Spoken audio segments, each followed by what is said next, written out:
Hello, welcome folks to Ttrpg Designer Spotlight. It's a special program where we uplift and showcase the work of game designers, especially those of marginalized identities. And with that, this channel and I stand against genocide and ethnic cleansing and support all the oppressed peoples all over the world, struggling against injustice, imperialism, and colonization. Free Congo, free Sudan, and free Palestine. Hello, everyone. Welcome to a very special designer spotlight today. I'm Valiant Dorian. I'm a TTRPG performer, GM, writer, and Twitch variety streamer. You can find me all around the internet at Valiant Dorian and also SpiritBear. Please enjoy that lovely treasure hunt just set you on. And tonight, I have the distinct pleasure of interviewing some amazing guests. They're both critically acclaimed TTRPG game designers, and they've designed tonight's game as featured on Polygon's best TTRPGs we played in 2023, Fetch My Blade. Ethan, please go ahead, introduce yourself and where we can find you. Great, yeah, thanks Val. Hi everyone, I'm Ethan Yen. I'm a freelance and indie TTRPG writer and game designer.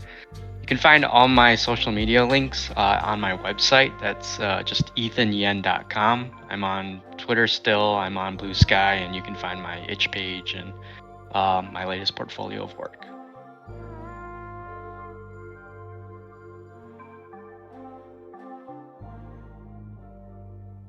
I am Kelly Tran. I am pretty much Kelly M Tran everywhere on every platform. So on X and Blue Sky and sort of all the places that you might be able to type that in and find me. On itch.io, I am Sweater Wolf. That's sort of my creator name that I use occasionally for publishing things.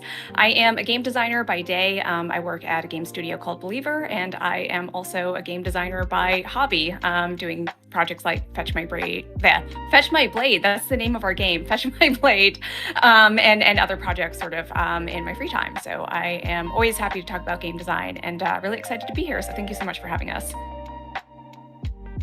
It is a huge pleasure for me to have you all here. And as we get right into it, folks, please make sure to go and follow Ethan and Kelly on social media. The link is up there, and I'm going to be pinning the message because the commands have decided to be very rude to me. So go and follow our designers based on our pin message at the top of the stream chat.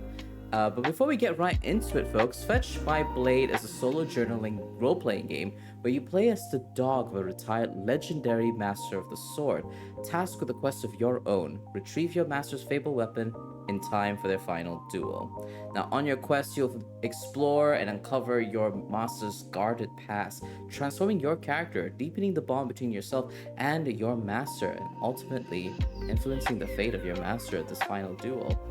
And I'm so excited to get into all of that. But before we do so, if you're enjoying today's Designer Spotlight, please consider donating and leaving us a tip in my Ko-Fi. The funds raised will be distributed evenly between our tech producer, myself, and our guest designers here, both Ethan and Kelly. Please use ! donate in chat to support us, or scroll down if the button's not working. Scroll down, there should be a link in the panel description below as well. And also check me out on kofi.com/OtsoSpiritBear. And now with that, I think we can get right into it and chat about the amazing game that y'all have crafted for us today. So before we get into all of that, I have to know the journey. I have to know how y'all got here. So tell me, how did the both of y'all get into the TTRPG hobby, and what captured you about this particular medium of gaming? Sure. Yeah, I can go first. I got into the hobby, I think, like many others do, through Dungeons and Dragons. I started with 3.5 back in middle school almost. So dating myself probably just under 20 years ago. And yeah, I played with my friends. We loved it all the time, and I started DMing, around that time as well. And then I kind of left it alone during university, and then after university, I came back to actually Dungeons and Dragons 5th edition. And it was around that time I started thinking about maybe I'm running these campaigns. I like writing. I've always been a creative writer. That kind of seemed like the natural step was, writing out those adventures and putting them up on sites like DM's Guild. And it was like through that, I think I started opening up my scope of what a game could be, not just like a TTRPG through the D&D lens, but I started looking at other role-playing games and other like indie games, smaller formats, and that's really what like once the ball started rolling, I was just going on, and here I am in the thick of it now. So it is really interesting. Most of the folks I do chat with have their first experience with D&D, and then the exploration of other systems happens after. And you've been in the D&D space for quite some time. Kelly, is it the same for you? Yeah, count me in the club of having started with D&D, as many of us have, before sort of exploring various systems. But I got into the hobby. It naturally appealed to me as somebody who loves games and also has a bit of theater kid energy by my own admission. And again, as many of us, I'm sure we can relate to. Listen. And I. Represent. No hiding that here. So I really, as a game designer and as somebody who designs games professionally, I think that designing non-digital games, to be clear, I'm a digital game designer primarily. There's something so great about designing non-digital games because it really lets you explore design in a really pure way without having to worry about, how are we going to build this thing? What are all the technical things that we need? And so it's really freeing to have that as a hobby, and TTRPGs in particular are just really resonant for me. I really think it's a great thing for people to explore different aspects of their identity. I think that's really, really powerful. And so going into the TTRPG space, and again, as somebody much like Ethan who likes narrative and writing, it was just a really natural fit to kind of get into it as a creator. I love that so much. I, again, with the theater kid energy and being from a theater kid background, know that you're amongst friends here. And I appreciate that. No, I love both those origin stories of how you both were into the D&D space, enjoying kind of like your distinct relationship with TTRPGs, and then entering into the game design space. And a question I ask all my guests with their particular game design process is, what do you think is core to an Ethan/Kelly core game? What is core to, what is the thematic elements that make it your game? Do you have an answer, Kelly? That's a really good question. Thank you. For me, I tend to like things that are a little bit grounded and then kind of take it in a direction. So, for instance, in Fetch My Blade, having the experience of having a pet or interacting with a dog, right? Very everyday thing. I'm sure there's a lot of people, shout out to the dog lovers out there, or pet lovers. But, using that everyday kind of lens to sort of take a new perspective on something like a fantasy setting, I think is really, I always find that kind of thing really nice because it grounds you and then lets you sort of explore. And especially if you're somebody that I think our game is very playable by people who have played a ton of TTRPGs, but also people who are new to the hobby. And I think that it's very inviting from my perspective to have that kind of setting. Gotcha. What about you, Ethan? What's an Ethan core game? Yeah, I think there's two things I would say. The first is I really like wordplay. Probably noticed that I love crosswords. I love playing Wordle every day. I love connections. I'm not good at any of those, but I like just the fun you can have with language. Gotcha. And that goes through a lot of my work. Fetch My Blade in particular, there's a lot of like both puns, but not like just in meaning, but in theme as well. Like when we say fetch your blade, there's a lot of, that's a loaded term, like a loaded command there, right? But then we also have these terms like fetch quests and like what exactly, like when I start hearing those terms, I start thinking like, what is it you're fetching? What is it about this going to and return journey that we start thinking about. Mm. And then also like just like wordplay in terms of like it's a quest, but you're also questioning things, right? So like it's that same, like I don't think it's the same root word necessarily, but it feels like it is because it's the same first, you know, five or so letters. And so like I like, you know, glomming onto different terms and then really picking them apart and then reassembling them in a different way than what we originally conceived. And then the second part to that, your question, I guess, is I'm really fascinated lately with, I don't know if Kelly probably knows this term because she works in video games, but there's this term called like ludonarrative dissonance, Okay. which is just like a fancy way of saying when like a mechanics or like how the game functions is directly clashes with the theme of the game itself narratively. Oh, And like got you. when those two things clash, it can really pull you out of one or the other, or just the whole experience itself. And so I like games. I am attracted to games, and I'm trying to design games that kind of do the opposite, right? Like ludonarrative resonance, if you'd call it that. So one of my friends called it. But it's like how close together can you make the mechanics and the rules enforce the narrative, and the narrative like seems to like smoothly transition to the rules. So like if you just read the narrative, you could kind of imagine what kind of those mechanics would be. So yeah, those are like two things that I kind of are what I would say I put into my games. Both of those answers are incredibly descriptive and resonant, I think, in kind of like envisioning the kind of games that both of y'all make. Ludo, I learn a lot. Every time I do interviews, I learn more about game design, and that's one of the main points about this show, is to get folks to kind of learn more about game design, the principles behind it, and how our favorite designers do the things that they do, and the perspective by which they craft their games. And speaking of crafting their games, let's talk about tonight's game, which is Fetch My Blade. As a reminder, folks, you can go and check out Fetch My Blade on itch.io. The link is in. Please use !fetch. If not, it should be in the chat as well. I will repeat the link once more so that folks can go and support this incredible game. And I gotta ask, this is a game of specificity. It truly is such a specific experience, a solo journaling game from the perspective of a loyal companion, specifically a dog, of a master sword master about to embark on their final duel. How did the both of y'all conceive of this particularly specific game and background?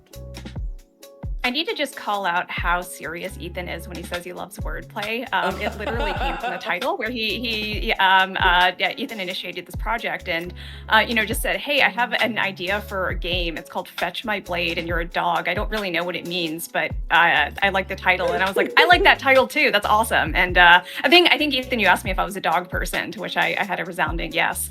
It seems very not thematic. My dog tends to be in that chair over there. Baby. He's not doing his job right now, but that's literally sort of what it came from, and what would that mean if you were a dog that was fetching the blade of this master. And how'd you come up with this, Ethan? Did it haunt you in the early hours of the morning? How'd you come up with this? No, it's just so I don't consume a lot of video game media, but it kind of, I assimilate it through just like my friend group, like they're all video game players, and just being online, you kind of, even in a TTRPG community, you're gonna absorb a lot of video game media, and there's a lot of examples of doggos with swords in their mouths, in video game media. I think like there's like Sif or whatever in Dark Souls, and I think like Persona 4 has one, and even just like the Pokemon games like Sword and Shield, like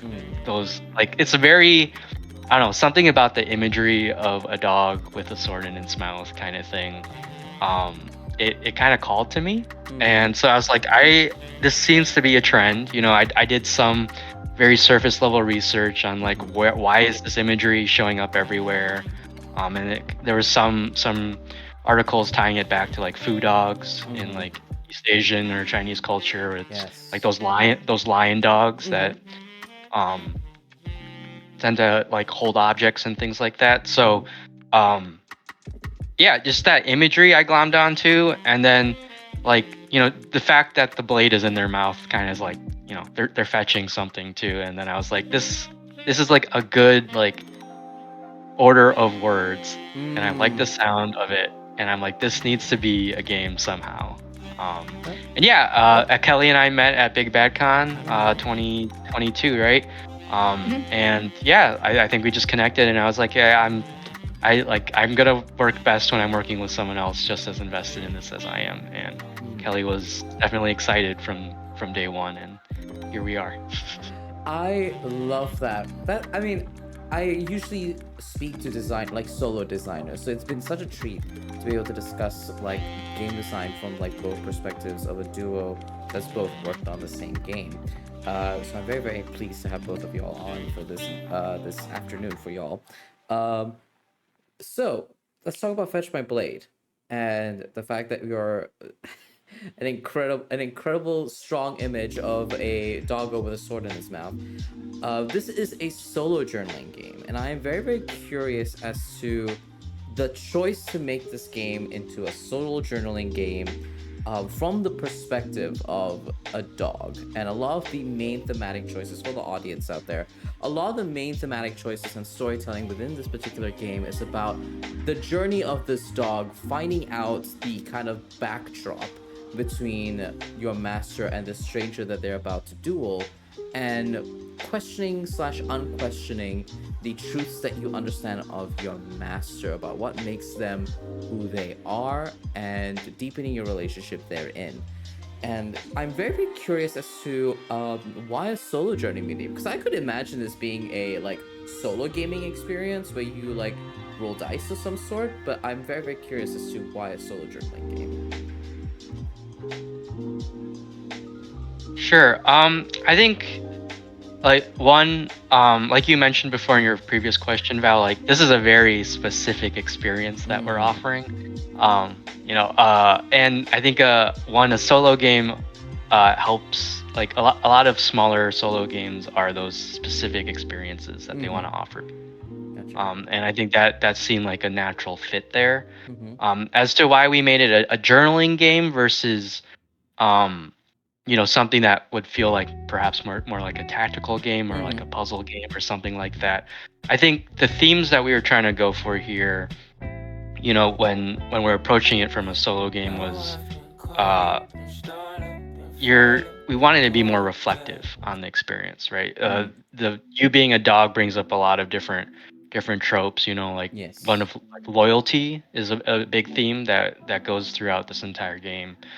But then also this theme of like how dogs often reflect their masters in some way, or vice versa even, right? And so that theme is in there as well in this game.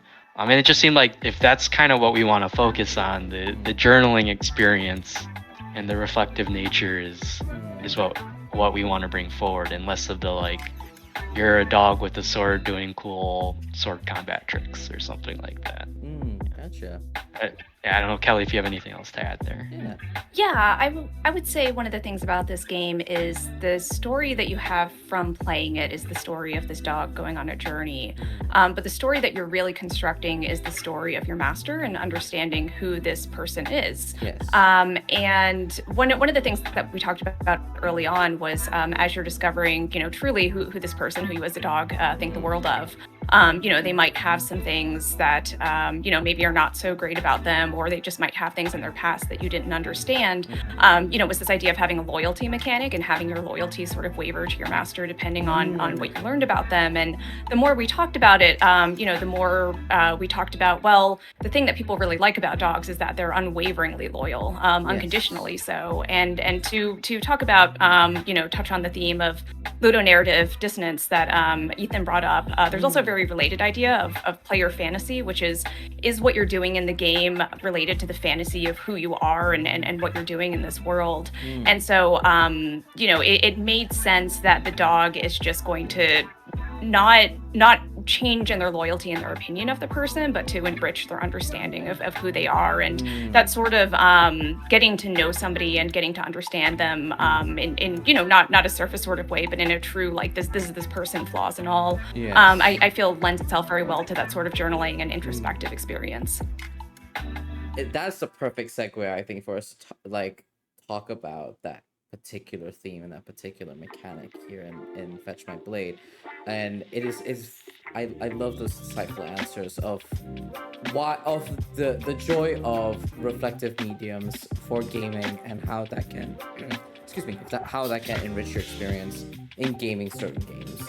One of the main themes here, chat, for the game Fetch My Blade is, again, this loyal companion off on a fetch quest, and throughout this fetch quest, you are confronted with certain aspects of your master's story.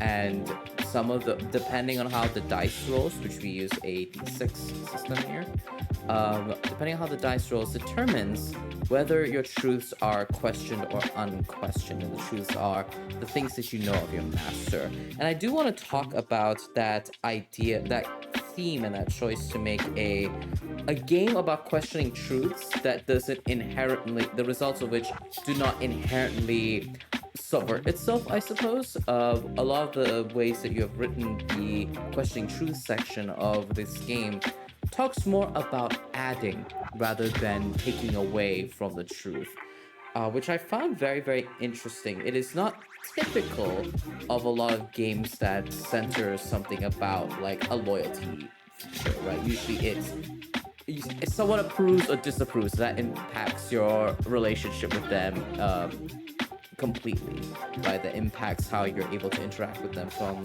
then forward. Whether you're playing in D&D, you say something a little weird and maybe an NPC no longer wishes to speak to you, for example. But this adds an interesting dimension, and I wanted to kind of like talk about that. And is this a way for the both of y'all to kind of like make a commentary on the trope, I suppose, or the typical truth that we have of like the loyal companion or the loyal canine?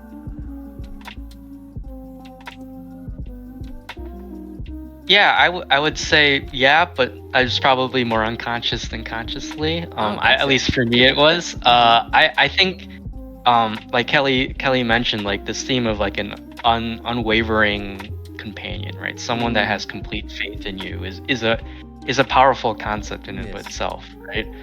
This idea, like, they're behind you no matter what, and we wanted to keep that throughout the entire experience, because that in and of itself is just like it's very like emboldening, strengthening, as like just being witness to something like that, or being even participatory in this experience. And so like kind of with that is this idea of like there's always more to someone, right? There's the idea is like the more you get to know someone, you're not removing things away from someone. You're always adding more things to a relationship. Gotcha. Right? And it's always like, well, you may know some things, but we're trying to imagine someone more complexly here, right? Even someone as close to you as a dog and their owners. So yeah, I mean the way you said it, Val, is like very, very well explained. I didn't ever think of it that way, but like to me it was instinctual. Like, yeah, I mean it's one thing you thought you knew, but there's always more behind everything, and this journey is about you trying to figure out how far does that go.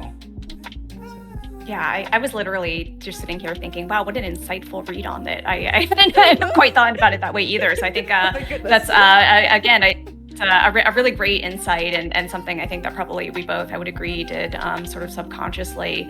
I will say one of the things that I think is fun about it is, to me, one of my favorite things about TTRPGs as a player is I always feel like characters tell you who they are as you play, right? You have this kind of idea from the beginning of who this character is, and then they evolve into somebody that you know a lot better by the end of sort of your time with them. And I think that this makes that process very explicit and very fast, because I know it usually will take, however many games with a particular character to really get to know them, get to understand them. And you see this transformation of your master from their idealized self to the self that you understand them to be by the end of the game, over the course of however long it takes you to play, which, probably won't be that long depending on how quickly you write. Certainly much shorter than, say, a traditional TTRPG campaign. So I kind of like that it's compressing that evolving of a character, because again, that's just something I find really rewarding as a player. I love that. I'm glad that I was able to ask an insightful question. It's what I aim to do here on Designer Spotlight, is to be like, I think this is what you're doing here. Is that true? I love getting like feedback. I love getting feedback on that and improving my craft. But it's one of my favorite aspects of this game, actually, is a unique take on doubting as a mechanic, and kind of reframing doubt as not necessarily something that disintegrates a relationship. It's one of my least favorite tropes in media, when like a piece of truth emerges about someone and immediately the entire relationship is out the window. Rom-coms, holiday rom-coms, you're especially guilty of this. And it's one of my least favorite tropes, and it's so nice to kind of like see a different take on that and different framing onto like doubt as a way of contextualizing somebody, providing the appropriate depth, but also kind of like complicating the image, and not necessarily in a negative way, just in a way. And whether that's good or bad is up to you, which I love. And kind of on the same topic of the getting comfortable with the gray is the way that I would phrase it. I would love to talk about character chat in this game, where you get to play Doggos. But before we talk about, of course, the important game design aspects that we're here to chat about, I think it's important for me to ask, what kind of dog are you? I think that's really important. I think the audience needs to know. What kind of dog are you? Oh What kind man. of dog am I? That is, well, I'll say when I for Fetch My Blade, not necessarily what reflects me, but I really like the little dogs as characters, just because there's something really funny to me about like a little Maltese or something, having a blade in its mouth and running around. Like it's very charming to me. I am actually not sure what kind of dog I am, though. That seems like such a basic question as a dog person. I hate to admit that I haven't given it any thought. What about you, Ethan? Do you have an idea what dog you are? I mean, I have an idea of what I'd like to be, but I don't know if that's actually what I am. That is But also who you that's are, who you aspire that's to be. that's the thing with those questions, right? I have who I want to be and who I probably am. I would. I've always been drawn to like Akitas, like short hair, those more dogs, like wolf-like dogs that are like, they look very majestic and mysterious, and that's who I would like to be. Majestic and mysterious. Don't think I'm achieving that, but here we are. I think we can aspire to a little mystery of ourselves. It's a fun goal to aspire to, so I'm happy and down for that. That's a great answer. I assign myself Pitbull. That's not necessarily a breed option in Fetch My Blade, but I have a Pitbull. He's not with me, he's with my husband in the States. And the idea of my three-legged tripod trying to fetch a blade with his big head is a joyous sight, and I think I resonate with that level of clumsiness, and just I want to help. So here's me and that kind of Pitbull energy. Amazing. Did you? I will say that one of the most common playtest feedbacks we got was that they playtesters wanted to play more of more dogs, more different breeds. That's so cute. So, Kelly and I were like, we need to make it explicit that you don't have to pick one of these 6. If you want to play your own dog, do it, please. Play your own dog. This is kind of This is the official designer permission. Play whatever you want. Yeah. You're not confined. You're not confined to the swords and the dogs in the book. You can do whatever you want. Yes. Listen, it's so important that we all get to play all the different fun doggos that exist out there. Kelly, did you come up with a doggy in time, or are you are you happy with tiny Well, I doggy? was thinking about Ethan's answer because I immediately was like, I want to be like a husky or something. Like they're so I guess a similar thing. There's something kind of mysterious about them. They're just so sort of like beautiful, graceful animals. But I don't know. I feel like I might be like a poodle or something. Like they're so neurotic and like kind of weird. But people seem to like them in spite of it. So I don't know. I feel like that's it's like the gap between the dog you want to be and the dog that you are. The transition from being, I imagine myself to be an elegant, mysterious husky, and then, but maybe I'm just a poodle because they're neurotic, but people still like it. It's incredible. I love that. Oh, goodness. Thank you for. Yeah, we're getting into the real stuff. This is the real stuff in this interview. This is important questions. Sorry, chat. This is really, really important questions. Thank you for humoring me on that. But on the topic of like character gen and doggies, I do want to talk about the idea of like malleability and movement with your character traits. So your traits, for folks who are at home, your traits when you're playing these doggy characters is fierceness and friendliness. And you get to kind of like decide which trait you're using as you move towards all of the encounters. And depending on like successes and failures, determines how the malleability and movement of the traits happen. And I wanted to kind of talk through that design choice. Instead of having a static sort of trait system, which some games do have, you've opted into a malleable trait. I would love to have more insight into that choice. Sure. Yeah, I think that was something that we had brought on pretty early, the idea of malleable traits. And I think the challenge for us was how we implemented that. For me, I love the concept of malleable traits because in that way, like the way your stats are moving also tells a story, right? Like this idea of how the mechanics and narrative are as closely aligned as possible. Like what happens in the narrative affects your mechanics, your stats, right? And then that in turn kind of influences what your next action is going to be, right? Because now the odds of how you accomplish the next challenge is gonna change slightly.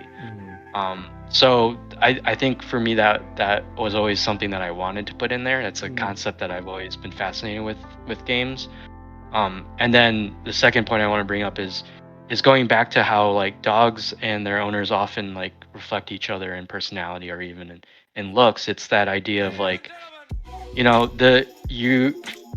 as a dog have been with this legendary retired swordmaster, right?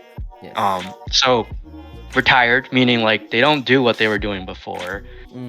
They have this new life now.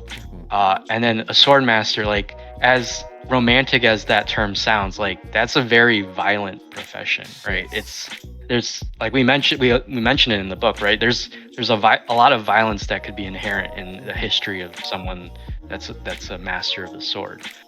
So this idea of changing from fierce to friendly to fierce is that kind of same experience of this sword master going from someone with a very violent, active lifestyle to something that we're alluding to as more subdued and calm. But then it's this idea of, well, something from the past has come back, and now this crux here is great. You've returned this blade to your master, but now like this is like kind of also the master's showdown, right? Like, have they really changed or have they not? And based on it's this reflection, right? Like you went through all this stuff and your stats changed, but now in that final duel, we ask you to use the stats that you had as the dog, and those are the same stats that your swordmaster is using now, right? It's this reflection here, and now it's all of a sudden kind of answering two questions at once, right? Like who wins the duel, but also who wins the duel in terms of like the swordmaster's identity. Yeah, I would say that was actually the hardest part of the design is figuring that out. For real peek behind the curtain, like initially Ethan really just wanted to use a dice pool. I think I don't want to put words in your mouth. I like rolling dice. I think you just like dice pools. I like rolling dice. And I think that's the chat. Show yourself. That's a totally valid thing. I think as a designer, sometimes you're just like, hey, I just like this thing and I want to, put in the design, or I want to, make that the basis of a design. And we kind of like pushed and pulled on that for a while, and just couldn't really get it to connect, thematically and narratively, and have it make sense in the game. And the idea of how those stats move back and forth, that's probably the thing when we were revising and going back and forth in a Google Doc. I would say that was actually the most challenging part, which, it's kind of funny because I think game design is always harder than you think it's going to be. Even if you think it's going to be hard starting out, it still ends up being harder. And for a solo journaling game, it doesn't sound that mechanics heavy, but then it actually ended up being quite difficult to think about. Well, you don't have a GM, you don't have a lot of the stuff that you can normally rely on when you're creating TTRPGs. So what stands in for that? What's exactly, and what's determining some of this stuff. So it was really an interesting design exercise, I think, because this is a format I had never worked in before. So it was really cool to kind of flex those design muscles and have to come up with new ways of like resolving encounters that again, don't rely on anybody else because it's a solo game. Yeah. And I do want to add that giving credit where credit is due. Like the core, the skeleton of this game is a lasers and feelings hack. So it is based on lasers and feelings, which was a creation by John Harper. This idea of rolling over and under using the same number, and so like it was a big roundabout way, like we went at it. We started the game design I was trying to come up with a bunch of ways we could roll a bunch of dice, and that wasn't working. And then, we did some more research, and then I think we came to around like, let's start off with something that Lasers and Feelings is not a solo game, but that mechanic of rolling over and under, and then let's use those stats that can be more malleable, kind of. These are a lot of game design is pulling from things that have been done before. And so I want to acknowledge we didn't, make this all up from scratch, right? There's a lot of research involved here, especially for Kelly and I, where this was kind of our first foray into a solo journaling experience. So, there was a lot of trial and error to get to this point, that's for sure. And that is truly the game designer experience, is trial and error, and like figuring out what works for the particular medium that we're crafting for. And that's the perfect segue, because I did want to talk about the mechanic of rolling over and rolling under. But before I get to that, I do want to acknowledge that I love the way the trait system works. And I, again, in a similar vein to the questioning and unquestioning truths, I really enjoy the particular perspective of the lack of moral value judgments on which traits are being used. Yes, it does impact like the conclusion of the game, but for the audience at home, there's success and failure regardless of which trait you end up choosing. Especially even for your master in that final fateful duel. Yes, the outcomes and like the manner of the outcomes is like, it is different, but there's no sort of like, if you choose fierceness, you're in a losing scenario necessarily, or if you choose friendliness, you're in a losing scenario. There is a win-lose on either end, and I love that design choice. But talking about rolling over and rolling under, tell me more about that particular mechanic. It is a mechanic that I've only kind of like really played in with like Honey Heist and Lasers and Feelings and things like that. I would love to hear more about like this particular mechanic for folks who are unfamiliar, and why the choice to use rolling over and rolling under in this particular game. Sure. So I'm a big fan of trying to make the design as streamlined as possible. Maybe is that the word? As more like information dense. Maybe like that one number represents two things, right? Like, why have two numbers when you have a fierce and a friendly? When you can have that one number represent both. Obviously, that implies that the fierce and friendly traits are somewhat on opposite ends of each other, right? The more you push to one, the less you're of the other. So there's something we're implying there by doing that. Yes. But I think there's also like the feeling of like the act of like when you're accomplishing something by getting above the number versus accomplishing something by going below the number kind of has different implications too. And if been a while since I actually read the rules of this game, but I believe what we try to target here, and this is going to make me feel really bad if I got this wrong. But I think what we were trying to accomplish here was that if you roll over, it's more of like a fierce thing, and if you roll under, it's more of a friendly thing to succeed. That feeling, it's not necessarily like submissiveness, but also just like there's like different ways of accomplishing something, right? Yes. And that was kind of like I've people who know me in my design journey know that I love the concept of rolling over and under. Just because like to me it just there's a lot of there's something like very visceral about like knowing you accomplish something by getting above it or getting below it. Yeah. To me.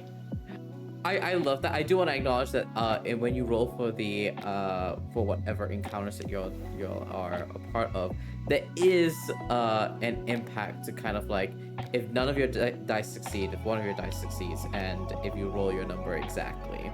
And I do also like that.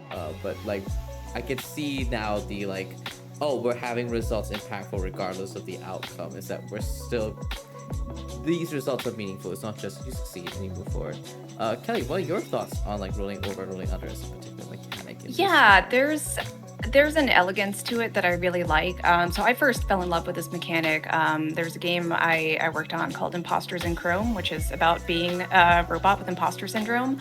And I came up with it for a one-page game jam, which is a TTRPG in one page, which, man, talk about a design challenge. You have to be extremely economical to fit an entire TTRPG on one page. It's one front and back page.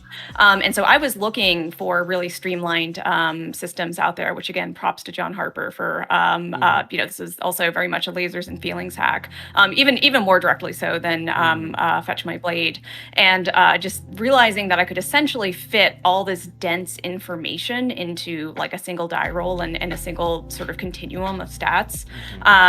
There's just something about it that again, I like a good crunchy game. I like getting in there, but I also do like accessibility in design, and I tend to think with an eye toward that. And so there's just something about I don't need to have 50 different numbers that I need to worry about. There's something just so simple and also communicative about it that I will probably continue to keep keep using that / lightly ripping it off, just because I think it's such a nice way of doing things. Yeah, I actually really like it. It's a system that I don't think gets necessarily as much popularity or as much love, and it's really well executed, I think, in the heart and meaning of this game, which is the fetch quest, which is honestly the perfect segue to talking about the fetch quest. It's called Fetch My Blade. It is clearly kind of like using the concept within gaming of like the fetch quest and what that means. And the thing that I found very interesting about this game is it's a narrative of the movement there and also the way back, which is really, really cool. Because a lot of times when we conceptualize quests or we conceptualize missions, we talk about here and to the destination. The way back is less of a conversation in a lot of gaming, and I would love to kind of like chat more about that choice to do that. To quote Lord of the Rings, for Lord of the Rings fans here, there and back again aspect of this particular game. Yeah. Go for it, Kelly. Yeah. Oh, go ahead, Ethan. No. I've been talking. I was going to say, I think it feels very, very resonant that you're learning new things as you go. And so like you, the character, have changed as you go back through, and then the environment also changes in particular ways, right? So it's like you're a new, I almost said a new person, a new dog, right? Essentially a new dog with a new perspective, and you're encountering the familiar in new ways. And I think that's just something, as you said, that I think isn't generally as explored as much. Usually it's like the character goes through the change and then they go, from point A to point B to point C, but you're not really seeing like what is it to be a changed person and to encounter things that were once familiar that are now strange, which is the case with your master and is the case spatially with the actual places that you're going to in the game. And so to me, there's like a really great sort of harmony between learning truths about your master as you're kind of learning truths or seeing the world from a different perspective. Love that. Yeah. There's just the more I think about it, the more there's just a lot of layers Yeah. to the fetch, right? The fetch implying that you're going somewhere and coming back. So we knew we had to do something like that. But then there's that theme of of change, right? So Mm. as you're going, you're changing your perspective on your master, and you're coming back. As Kelly said, you're looking at everything. Those same locations you had went through before are Mhm. now being viewed from a different perspective with more understanding. Mhm. But also you're also looking at those locations now from the same perspective as your master before, right? Now you're Mm. learning all those things that the reasons why maybe your master kept you from those locations. Now you know, and now you're looking like you're becoming closer, like you are becoming closer to your lifelong companion now, right? Like Yeah. this entire journey is bringing you closer, even though there are those seeds of doubt. It's all strengthening Mm. that relationship. And then I want to add on this because I want to give Kelly as much credit as she deserves on this. Like if you get the zine version, or zine as I like to pronounce it, Mhm. or the printed version from IPR, um, uh, there is a very tactile experience of the fetch quest Mm. too, where the journey to the blade, you're turning your pages one way, and then when you Mm. get to the end of the booklet, you actually turn it around and upside down, and you read it back the other way. Yes. So every spread of the booklet is one location, Mhm. but on one side is your to journey, and on the other side is your return journey. So this was all Kelly's idea, and it was like a brilliant suggestion that every time someone holds it in their hand, that I've seen, there's a look of confusion when they get to that, but then they start understanding what's happening. Yeah. And I think like that extra tactile experience hammers home Mm. the themes that we're trying to get across here. Yeah, I need to give credit back to Ethan though, because Ethan did 100% of the layout for this one. So I had that idea, and then Ethan figured out how to actually make that happen in layout and all the requirements for printing and everything. So props for that, because I was happy to not have to actually wrangle the layout on that one.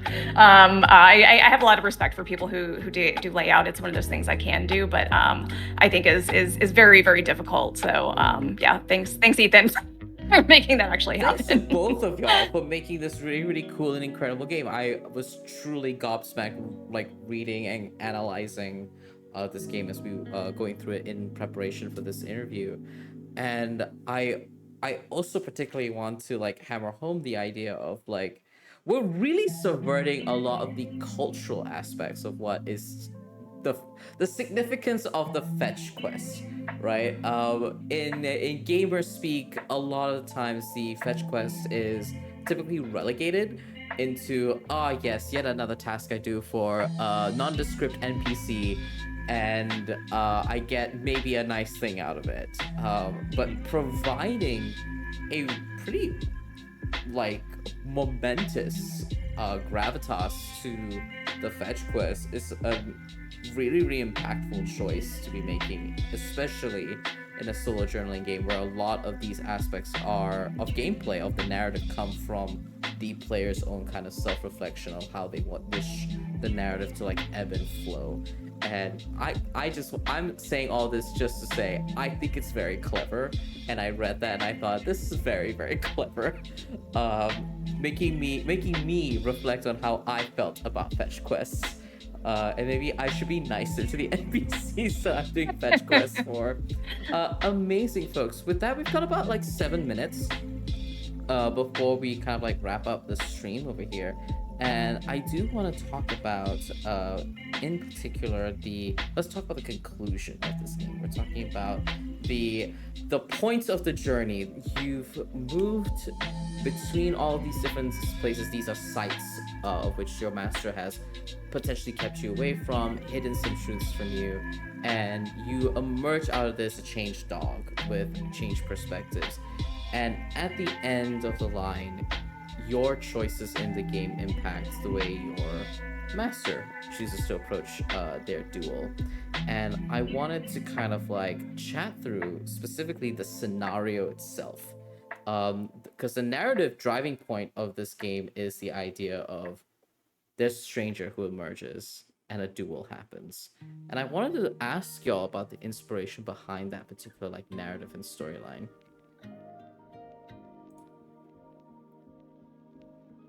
I think it's a well accepted trope, this idea of someone from your friend's past coming to the present and alluding to something that you didn't know about.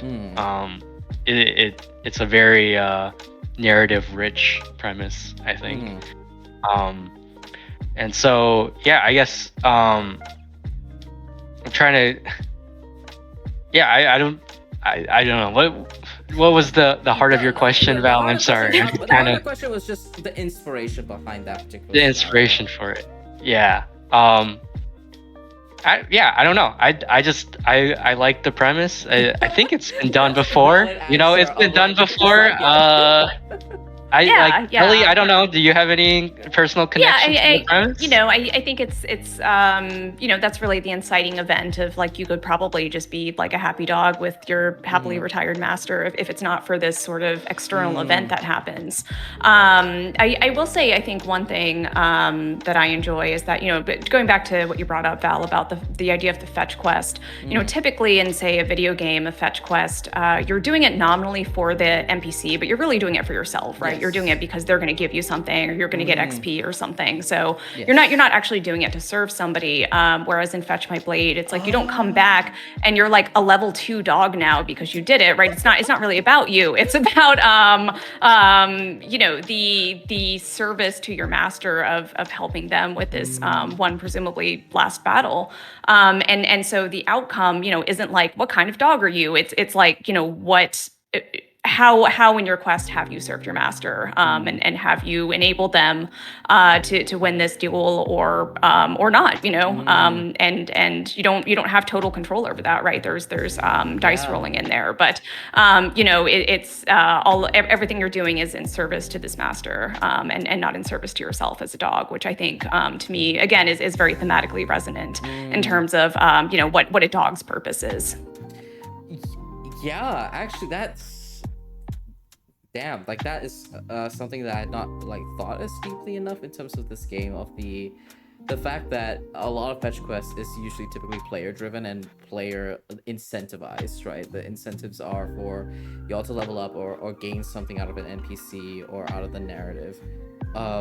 Rarely is it in service to just purely to someone, because even if you're helping an NPC, like you're fetching something to deepen your bond with a character, it's still that kind of like, I am making progress with that particular thing.